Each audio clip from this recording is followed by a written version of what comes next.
দেখ। ধ্যাৎ।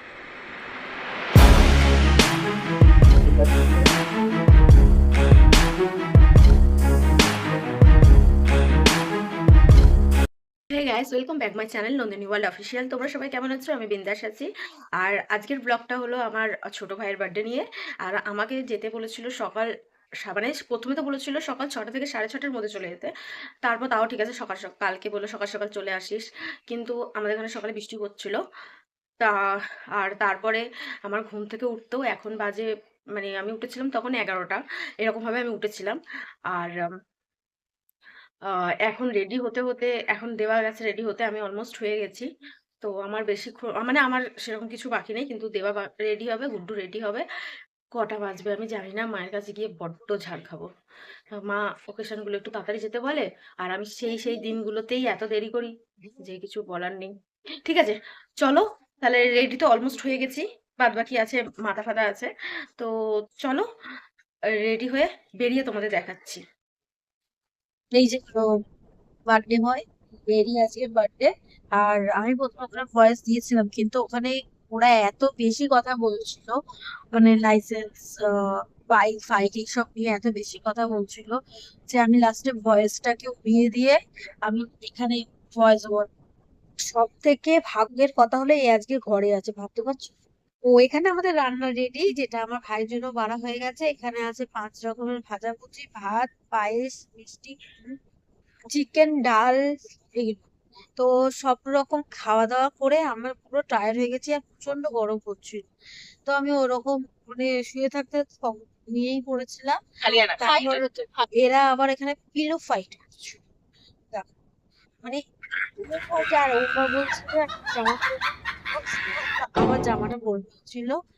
তো তারপরে এখানে দেখো, আমরা কেক নিয়ে গেছিলাম, ভিডিও করা হয়নি। কেক নিয়ে চলে এসেছি অলরেডি। আর কেক, তারপর আমরা ভাইকে বলেছিলাম, ভাই যা একটু ফুচকা খাওয়া, ট্রিট দে ফুচকার, বেশি কিছু তো চাইছি না বল।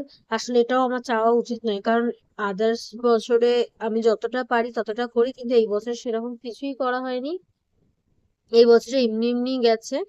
আর যে আমার বড় ভাইয়েরও জন্মদিন আসছে অক্টোবরে, ওই দিনকারও যেরকম এখন গেছে ওরকমই চালাবো। তারপর অক্টোবরেই একদিন ভালো করে সেলিব্রেট করব, সেটাও তোমাদের সাথে শেয়ার করব। তো ততক্ষণে আর কি, ততক্ষণ দেখতে থাকো। কারণ একটা ভাই জন্মদিনে ভালো করে করবো, একটা ভাই জন্মদিনে করবো না, এটা কেমন লাগে না? এটাই আর কি। তো চলো ফুচকাটা খেয়ে নি, তারপর আবার আসছি। তারপর চলে এসেছি কেক নিয়ে। আর ফুচকার মাঝ মানে খেতে খেতেই কেকটা কাটা হচ্ছিল, কারণ তখন অলরেডি বাজে 9টা। আর মা বাবা এরা তো উদ্ব্যস্ত করে মারছিল, হ্যাঁ কেক কখন খায়, কেক কি দেরি করে খায়, হ্যানা দানা এরকম করে। আর এ দেখো দেশলাই জ্বালাতে পারছে না। তো লাস্টে আমরা কি করব, ফুচকা ছেড়ে আগে কেকটা কেটে নিলাম, তারপর আমরা আবার ফুচকা খাওয়া কন্টিনিউ করেছিলাম, যেটার ভিডিও আমি মোবাইল অন করেছিলাম কিন্তু ভিডিও অন করতে পারিনি, এটার জন্যই। কি করা যাবে। লাস্টে ফাইনালি ও জ্বালালো মোমবাতি গুলোকে। আর দেখো এবার কাটিং।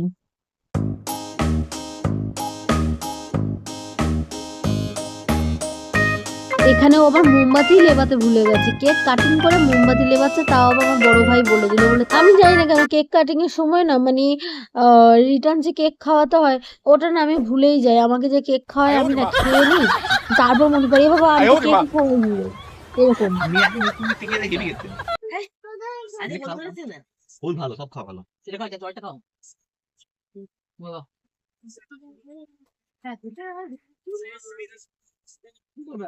পরে তোর এদিকটা করলু। ভাই ভয় খেয়ে দাঁড়াও খাবে। সবাই খেয়ে দিবে। এখন আমার মনে পড়েছে যে কেক খাওয়াতেও হয়, ওই জন্য একটু নিয়ে খাইয়ে দিলাম। ভাইয়ের সাথে পাশের বাড়িরও একজনের জন্মদিন ছিল, একটা বাচ্চা মেয়ের।